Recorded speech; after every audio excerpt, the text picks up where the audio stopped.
You know, something a lot of people do is when it comes to people we fuck with, we tend to ignore the signs.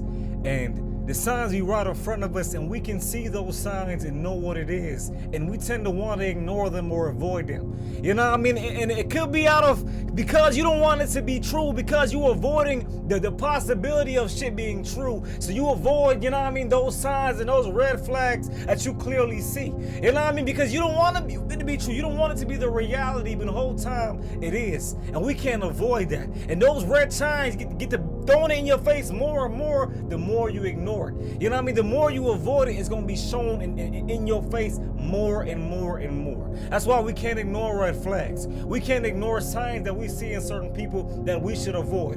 You know what I mean? Or we should notice and see it and avoid and distance ourselves from it. But sometimes, like I said, we don't want it to be true. So we end up getting scared and wanted to avoid that possibility of that shit being true. And 9 times out of 10, the signs are right in front of you. Everything you need to know and need to see is right in front of you. The red flags, the flaws, the shit you should avoid. You know what I mean?